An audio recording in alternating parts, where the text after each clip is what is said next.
Bismillahirrahmanirrahim. Assalamu alaikum students. Welcome to class 9 with your teacher Asma. Students, today I have selected a topic of exercise numerical of unit 1. Numerical number 1. Sulfuric acid is a king of chemicals. If you have 5 moles of sulfuric acid for a reaction, how many grams of it will you weigh? सबसे पहले तो आपको students understand करना आना चाहिए कि इस question में हमें क्या बताया गया है, हमें कौन सी चीज़ है जो हमें ख़ुद से प्रोवाइड कर दी गई है और वो कौन सी चीज़ है जो हमें फाइंड आउट करनी है। तो यहाँ पे हमारे पास जो है डेटा पे आ जाइए आप। क्या जो चीज़ हमें प्रोवाइड की गई है, हमें प्रोवाइड किए गए हैं 5 मोल्स ऑफ सल्फ्यूरिक एसिड। ठीक है, क्वेश्चन में आपको नज़र आ रहा है कि यहाँ पे कहा गया है कि 5 मोल्स ऑफ सल्फ्यूरिक एसिड और फिर हमें हाउ मेनी ग्राम्स, और हमें क्या फाइंड आउट करना है, ग्राम्स फाइंड आउट करना है। स्टूडेंट्स, ग्राम्स का मतलब होता है कि हमें किसी चीज़ का मैस फाइंड आउट करना है। ठीक है, इसीलिए जो है हमने यहाँ पे जो है उसका मैस के आगे क्वेश्चन मार्क लगाया है कि हमें इसका मैस फाइंड आउट कर। मोल्स अगर हमें दिए गए हैं, मैस हमें अगर निकालना है, तो what we need for it और what we can get from the question any more. हमें क्वेश्चन को अच्छी तरह से गौर से रीड करना होगा कि इसके अलावा और कौन सी एडिशनल इन्फॉर्मेशन है जो हमें प्रोवाइड की गई है। तो यहाँ देखें, हमें लिखा गया है कि ये 5 मोल्स ऑफ सल्फ्यूरिक एसिड के हमें दिए गए हैं। उसका मतलब है sulphuric acid H2SO4। Now we can find out molar mass of sulfuric acid by our own. ठीक है, मैंने अपनी जो पिछली प्रीवियस वीडियोस हैं उसमें मोलर मैस फाइंड आउट करना सिखाया था। अगर आपको फाइंड आउट करना नहीं आता तो आप पिछली वीडियो देख के वहाँ से अच्छी तरह से सीख सकते हैं। लेकिन यहाँ पे भी मैंने आपकी आसानी के लिए दोबारा से सॉल्व किया है।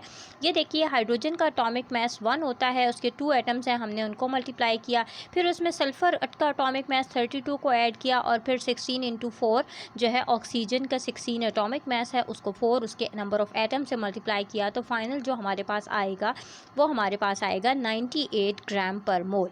ठीक है, अब इसके बाद जो फार्मूला, अब हमें मोल्स का फार्मूला आना चाहिए। देखें, फर्स्ट यूनिट में हमारे पास 2 ही सबसे ज़्यादा बेसिक फार्मूले हैं जो यहाँ पे यूज़ हुए हैं। सबसे पहला फार्मूला है moles is equal to mass over molar mass. ठीक है, तो ये हमारे पास मोल्स का फार्मूला है, मैस ओवर मोलर मैस। ये आपको अच्छी तरह से आना चाहिए। अगर फार्मूला नहीं आएगा you can not solve anything further. Moles, अब देखिए इसी फार्मूले में हमने वैल्यूज़ पुट करनी है। देखिए, सबसे पहले हमें फाइंड आउट मोल्स नहीं करने, मोल्स तो हमें दे दिए गए हैं, लेकिन उसी फार्मूले से हम मैस फाइंड आउट कर सकते हैं। तो हमने यहाँ पे इस फार्मूले को रीअरेंज कर लिया। ये देखें, मैस को हम एक साइड पे ले गए और मोल्स जो है फिर किससे मल्टीप्लाई हो गया। ये देखें, मोल्स और मोलर मैस आपस में मल्टीप्लाई हो रहे हैं, इनको हमने मल्टीप्लाई कर लिया और हमारे पास ये क्या आ गया, हमारे पास वैल्यूज़ डालने से 5 × 98 हमारे पास फाइनल जो मैस आ रहा है वो आ रहा है 490 ग्राम्स।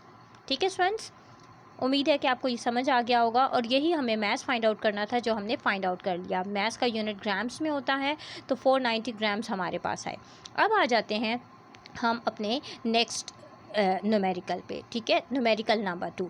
अच्छा, न्यूमेरिकल नंबर 2 को ज़रा आप गौर से देखें। इसमें हमारे पास लिखा गया है कि कैल्शियम कार्बोनेट जो है वो क्या है हमारे पास, calcium carbonate is insoluble in water. Calcium carbonate water में इनसॉल्युबल है।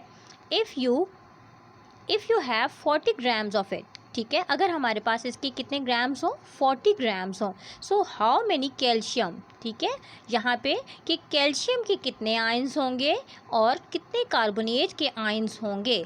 ठीक है, तो हमें प्रोवाइड क्या किया गया है, हमें 40 ग्राम्स, इसका मतलब है इसके मैस प्रोवाइड कर दिया गया है और हमें निकालना क्या है, हमें कैल्शियम और कार्बोनेट के सेपरेट आयंस हमसे पूछे गए हैं। ठीक है, तो सबसे पहले जो है हम इसके लिए क्या, इसका डाटा बना लेंगे। ठीक है, सबसे पहली चीज़ है इसका डाटा बनाना। डाटा ज़रूर बनाया कीजिए कोई भी न्यूमेरिकल सॉल्व करने से पहले। आपकी जब तक प्रेजेंटेशन नहीं होगी कोई फ़ायदा नहीं है। ठीक है, मैस क्या है, मैस हमें दिया गया है कैल्शियम कार्बोनेट क्वेश्चन में बता दिया गया है कि 40 ग्राम्स कैल्शियम कार्बोनेट के हैं। वही बात हो गई जो प्रीवियस न्यूमेरिकल में हमने कहा था कि अगर मैस या फिर मोलर मैस जो है सॉरी मोलर मैस नहीं, मोल्स, कुछ भी हमें फाइंड आउट करना हो उसके लिए हमें मोलर मैस चाहिए होता है, जो कि हम उसके मॉलिक्यूलर फार्मूला से ख़ुद से फाइंड आउट कर सकते हैं। तो अब सेकंड स्टेप क्या चीज़ आ गई कि हमने molar mass of CaCO3 find out किया। अब वो क्या आ गया हमारे पास, वो हमारे पास यहाँ पे 100 ग्राम्स पर मोल आ गया। ठीक है, आपको एटॉमिक मैसेज आने चाहिए। कैल्शियम का एटॉमिक मैस 40 है, कार्बन का 12 है और ऑक्सीजन का 16 है। इन तीनों को हमने इस तरह से सॉल्व किया तो हमारे पास फाइनल जो मोलर मैस आया वो 100 ग्राम्स पर मोल आ गया। अब देखिए मोल्स हमें यहाँ पे निकालने हैं, मैस दिया गया है, तो इसका मतलब है कि हमारे पास फार्मूला नंबर 1 पे आ जाइए। ठीक है, फार्मूला नंबर 1 जो है हमारे पास moles is equal to mass over molar mass ये है। इसका मतलब है कि पहले हम मोल्स निकालेंगे, लेकिन हमें मोल्स निकालने पर अपना न्यूमेरिकल, अपना क्वेश्चन एंड नहीं कर देना, उसके आगे फर्दर सेकंड स्टेप पर जाना है। सेकंड स्टेप क्या है, number of particles find out करना, जो कि नंबर ऑफ़ पार्टिकल्स हम फाइंड आउट करेंगे।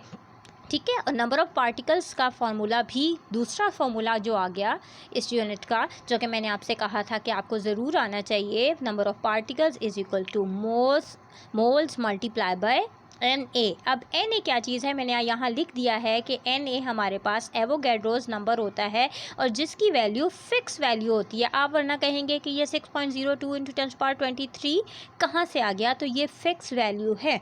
ठीक है, तो देखें अगर कैपिटल N के साथ स्मॉल a होता तो वो सोडियम हो जाता, लेकिन कैपिटल N के साथ कैपिटल A ही है, लेकिन हमने उसको थोड़ा छोटा करके लिखा है।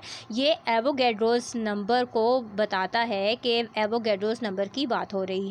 उसकी वैल्यू अब हम यहाँ पे डालेंगे। उसकी वैल्यू अब हम यहाँ पे जब डालेंगे तो उसके बाद अब हमारे पास आगे जो है क्या आ जाएगा, उसके बाद नेक्स्ट आगे हम देखते हैं कि हमारे पास जो है मोल्स जो हैं, मोल्स का फॉर्मूला हमने लगाया, उसकी वैल्यूज़ हमने यहाँ पे पुट की। मोल्स की वैल्यू यहाँ पे हमारे पास 40 है, 40 डिवाइड बाय 100। मोलर मैस जो हमने खुद से फाइंड आउट किया था उसका, तो हमारे पास पहली चीज़ क्या आ गई, 0.4 मोल्स आ गए हमारे पास।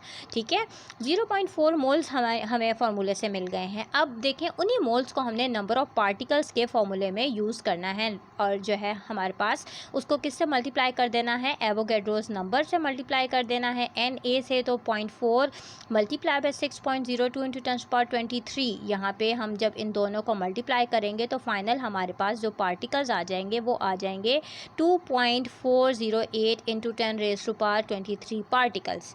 ठीक है, पार्टिकल्स निकल आए। लेकिन हमें जब भी ये बात आपको याद रखनी है कि जब भी एटम्स, आयंस या फिर आपको मॉलिक्यूल्स फाइंड आउट करने हों तो उससे पहले हम हमेशा पार्टिकल्स निकालेंगे, फिर उसके नेक्स्ट स्टेप में हम देखेंगे कि हमें क्या चीज़ फर्दर फाइंड आउट करनी है। अब आ जाइए दूसरी बात पे कि हमें आयंस निकालने हैं। तो देखें ये मैंने आपके आगे आपकी आसानी के लिए ये चीज़ इसमें मेंशन कर दी है कि now ions calculation as we have 1 calcium and 1 carbonate ion, so we have to multiply particles with 1। यानी कि हमारे पास जितने नंबर ऑफ़ आयंस होंगे, अगर 2 होते तो हम पार्टिकल्स को 2 से मल्टीप्लाई कर देते, 3 आयंस होते तो पार्टिकल्स को 3 से। लेकिन यहाँ पे देखें हमारे पास सिर्फ एक ही कैल्शियम और एक ही कार्बोनेट का आयन है, तो हम उसकी वजह से नंबर ऑफ़ पार्टिकल्स को हम 1 से मल्टीप्लाई करेंगे। अब देखें यहाँ पे पहले कैल्शियम के आयंस निकाले हैं, उसको 1 से हमने इसको मल्टीप्लाई किया तो ऑब्वियसली वही आंसर आ जाएगा। कैल्शियम के आयंस निकल आए तो फिर दोबारा ऑब्वियसली कार्बोनेट के भी उतने ही आयंस होंगे। ठीक है, तो इस तरह से हमारे पास कैल्शियम और कार्बोनेट दोनों के आयंस सेपरेटली हमारे पास मौजूद हो जाएंगे। और अगर हमने इनके कंबाइन निकालने होते तो फिर हम क्या करते, सिंपली पार्टिकल्स को 2 से मल्टीप्लाई कर देते, क्योंकि एक कैल्शियम का आयन था और एक कार्बोनेट का आयन था, तो वो दोनों के कंबाइन होकर आयंस हमें मिल जाते। उम्मीद करती हूँ कि आपको मेरी वीडियो पसंद आई होगी। अगर आपको मेरी वीडियो अच्छी लगे तो आप इसको लाइक ज़रूर कीजिएगा, सब्सक्राइब कीजिएगा और मेरी आगे फर्दर वीडियोस ताकि आप तक पहुँचती रहें तो बेल आइकन को प्रेस कीजिएगा। Thank you students.